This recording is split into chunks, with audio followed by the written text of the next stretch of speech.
بند کر دیے. أعوذ بالله السميع العليم من الشيطان الرجيم. بسم الله الرحمن الرحيم. الحمد لله رب العالمين، والصلاة والسلام على أشرف الأنبياء والمرسلين، العبد المؤيد الرسول المسدد المصطفى الأمجد والمحمود الأحمد، حبيب إله العالمين أبي القاسم محمد.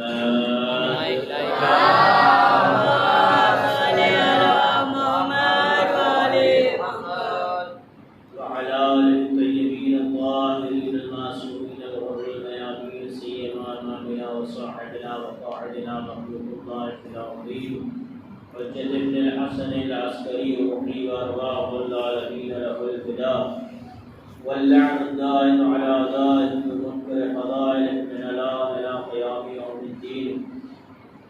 اللهم صل على فاطمة أبيها وبعلها وبنيها والسفر المستودع فيها بعدد ما أحاط به علمه. أما بعد، فقد قال الله الحكيم في القرآن المجيد: بسم الله الرحمن الرحيم. ومن يعظم شعائر الله فإنها تقبل قلوب الصلاة. محمد اللهم صل على محمد وآل محمد.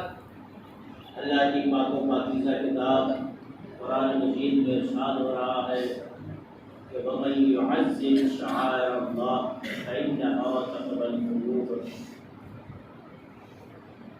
جو شعائر اللہ کی تعظیم کرتے ہیں وہی متقی اور پرہیزگار ہیں.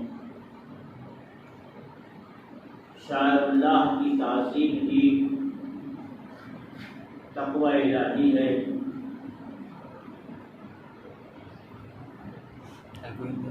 جنت کی خواہش ہر شخص رکھتا ہے، چاہے نمازی ہو چاہے غیر نمازی ہو، چاہے روزے دار ہو چاہے زکوٰۃ دینے والا ہو چاہے حج کرنے والا ہو. یعنی کہا یہ جائے کہ نمازی نماز صرف اس لیے پڑھ رہا ہے تاکہ جنت جا سکے، روزے دار روزہ صرف اس لیے رکھ رہا ہے تاکہ جنت جا سکے، حاجی صاحب حج صرف اس لیے کر رہے ہیں تاکہ وہ جنت تشریف لے جا سکے، زکوٰۃ دینے والا زکوٰۃ صرف اس لیے نکال رہا ہے تاکہ اللہ تعالیٰ اسے جنت عطا کرے. تو اب دیکھنا یہ ہے کہ جنت ملے گی کیسے.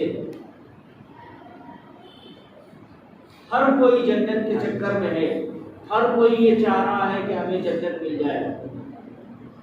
اور اللہ کیا کر رہا ہے اور وہ کیا کہتا ہے؟ وَمَن يُعَظِّمْ شَعَائِرَ اللَّهِ فَإِنَّهَا تَقْبَلُ الْقُلُوبَ. جنت جو ہے وہ متقی پرہیزگار لوگوں کے لیے ہے. ان للمتقین جنات وعیون. متقی پرہیزگاروں کے لیے ہی جنت ہے اور وہی وہاں سیراب ہونے والے ہیں. تو اب مسئلہ یہ بیٹھتا ہے کہ جنت کس کو ملنے والی؟ نماز گزاروں کو، روزے داروں کو، حج کرنے والوں کو، زکوٰۃ دینے والوں کو، فطرہ دینے والوں کو. لیکن نہیں، قرآن کہہ رہا ہے ان للمتقین جنات وعیون. جنت کس کے لیے ہے؟ متقی کے لیے ہے، پرہیزگار کے لیے ہے. اور جنت میں سیراب ہونے والا کون ہے؟ متقی اور پرہیزگار. پروردگارا، یہ تقویٰ کون سا مرض ہے، یہ تقویٰ کون سی ٹیبلٹ ہے، ہماری سمجھ میں نہیں آتا. تو ہمیں ضرورت ہے اس کیپسول کی، اس ٹیبلٹ کی، کہ یہ کون سی ٹیبلٹ ہے، یہ کون سا ایسا علاج ہے کہ جس کے ذریعے سے ہم جنت میں جا سکیں. خداوند عالم کیا کہا ہے؟ ان اللہ یحب المتقین، اللہ کس کو لائک کرتا ہے، کس کو پسند کرتا ہے؟ متقین کو، پرہیزگاروں کو ہے۔ بسم اللہ الرحمن الرحیم، الف لام میم، ذالک الکتاب لا ریب فیہ ھدی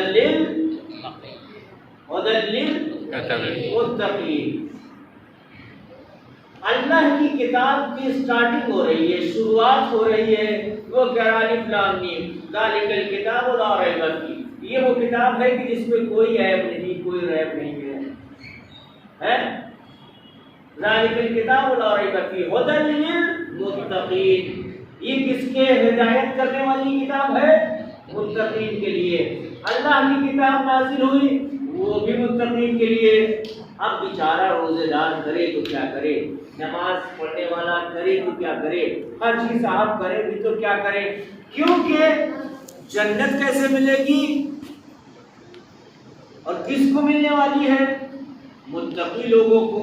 تو اب تلاش کرنا یہ پڑے گا کہ متقی کون ہے، اور ھدی للمتقین، متقیوں کو ہدایت کرنے والا کون ہوگا، یہ کون بتائے گا کہ متقین کیسے بنا جائے، صاحب تقوی کیسے بنا جائے کہ جس کے ذریعے سے ہم جنت میں داخل ہو سکے۔ ایک صلوات پڑھیں محمد والے محمد، اللہم صلی علی محمد وآل محمد۔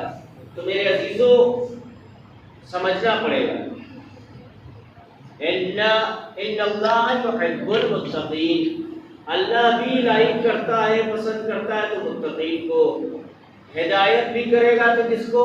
متقین کو ہے۔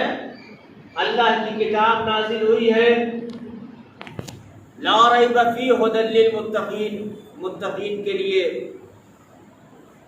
اب تھک گئے، چلیے اللہ کی کتاب کے ذریعے سے، اللہ کے حکم کے ذریعے سے سمجھ نہیں پائے تو چلیے آتے ہیں مولا کی بارگاہ میں، مولا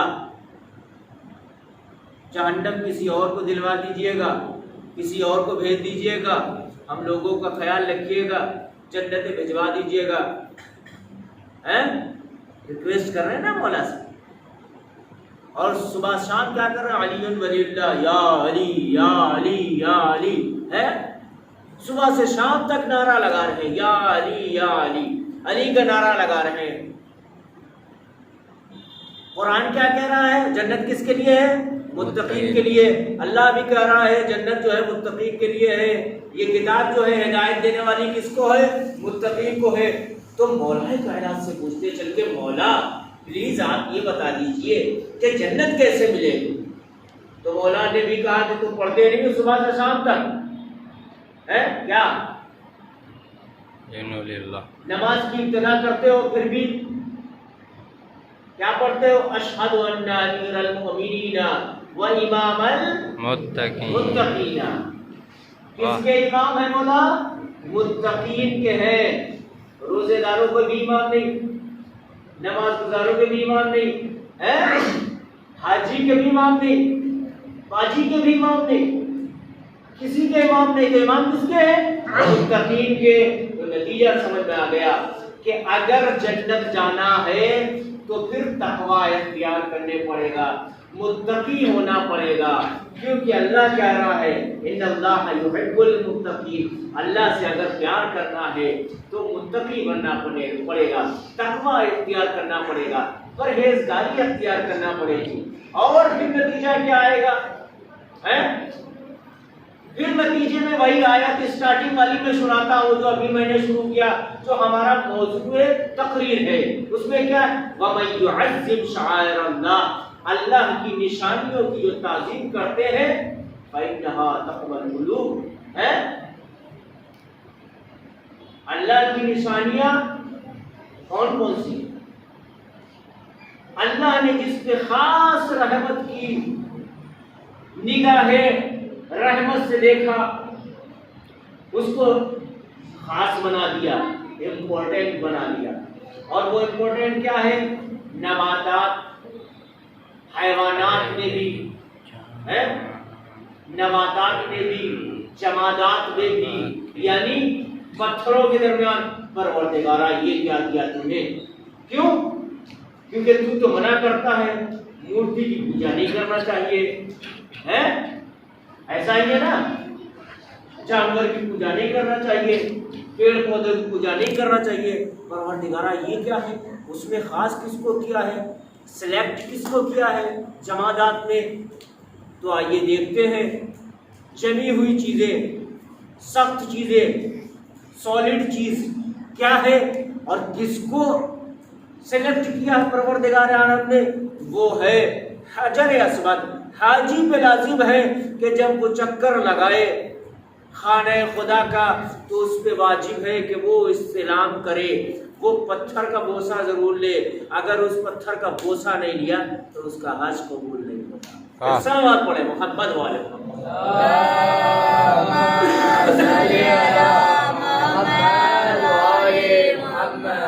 ابھی سنا چکا ہوں نا چند روز پہلے کہ جب امام زین العابدین علیہ الصلوۃ والسلام آ رہے تھے، صلوات پڑھے محمد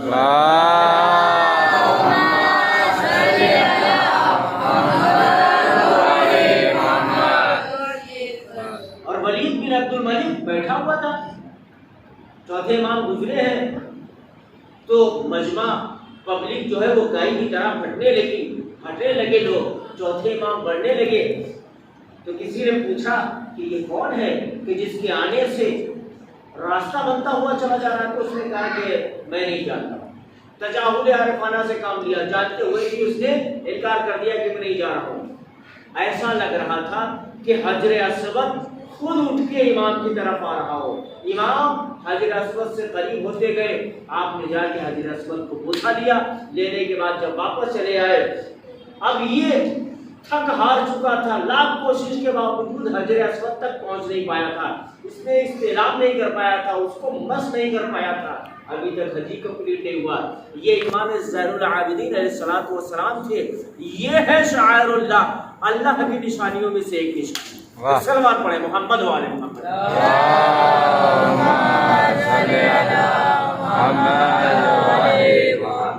شاعر اللہ یعنی اللہ کی نشانیوں میں سے خاص نشانی، جس کو اللہ نے سلیکٹ کیا، اللہ نے اس کو امپورٹنٹ بنایا ہمارے لیے۔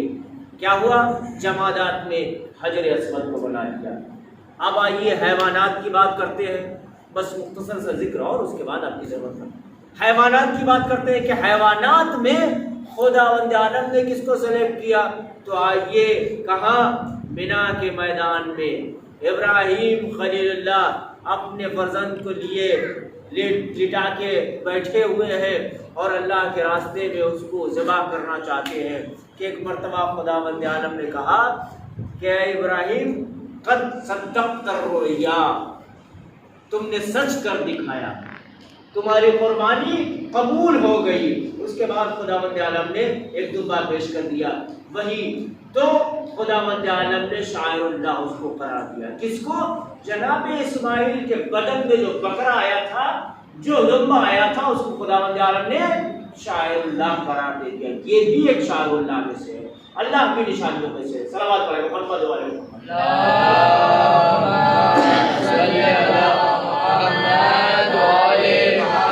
شاعر اللہ بہت سے ایسے شاعر اللہ ہیں، لیکن آئیے جب انسانوں کی بات آتی ہے تو انسانوں کو بھی خداوند عالم نے شاعر اللہ قرار دیا۔ وہ کون ہے؟ اہل بیت آل محمد علیہ الصلوۃ والسلام۔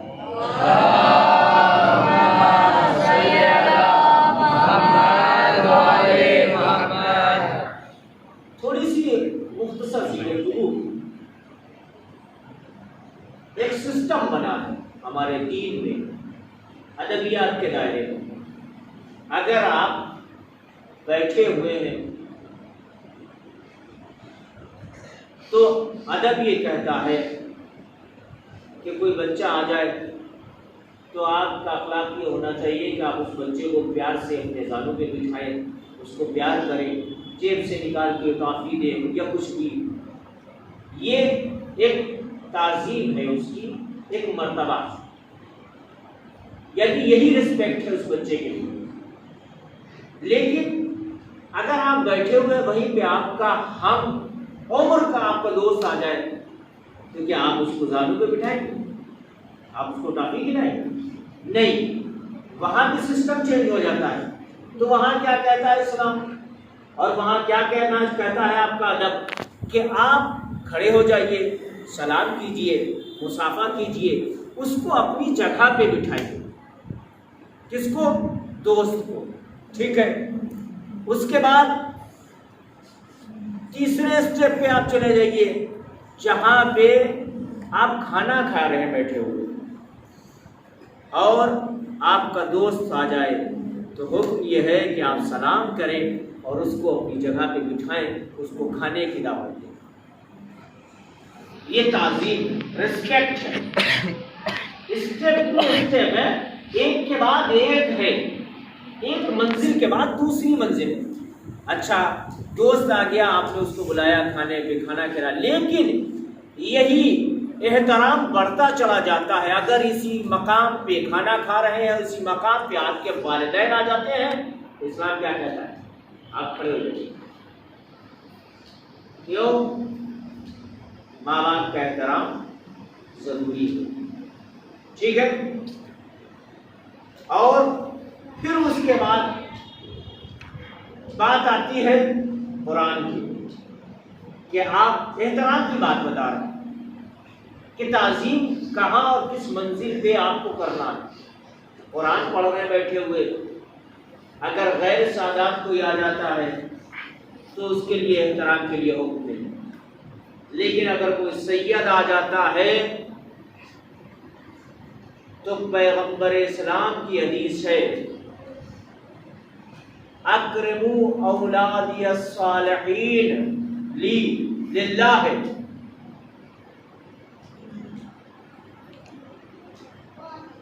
صالح سادات کی اولاد کا احترام کرو اللہ کی وجہ سے، اور بے ادب سادات کا احترام کرو میری وجہ سے۔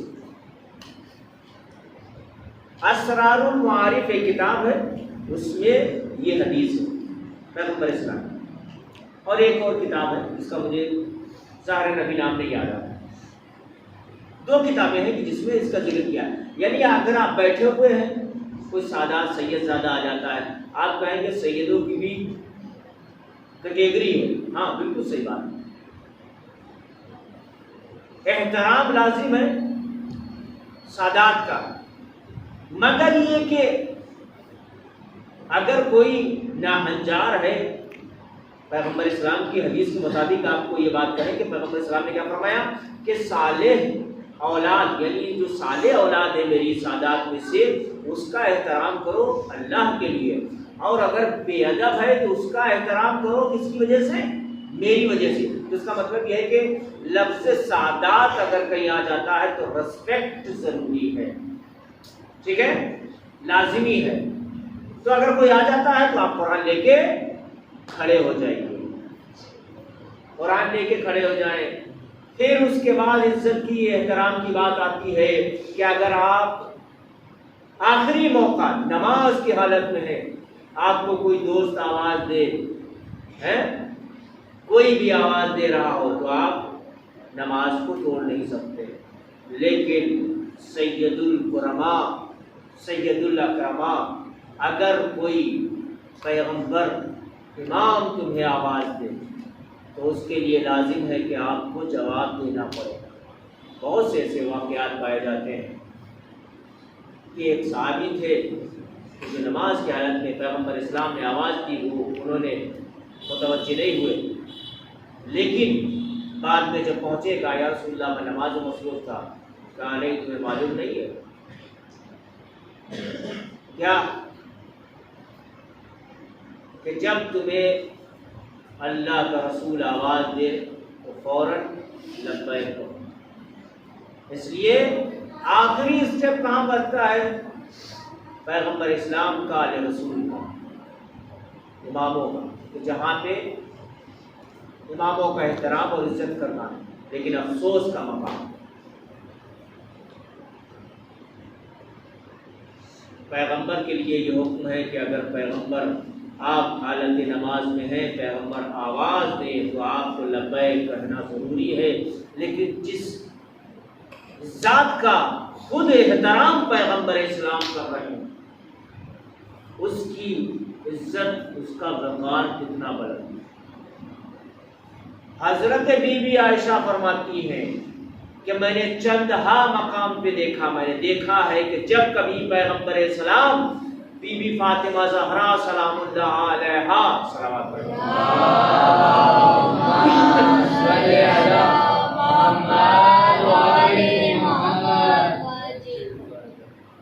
سید کونین کے پاس پیغمبر اسلام آتے تھے تو سید کونین پیغمبر کی تعظیم کے لیے کھڑی ہو جاتی تھی، دست بوسی کرتی تھی، ہاتھ کو چومتی تھی، اپنے مقام پہ بٹھاتی تھی۔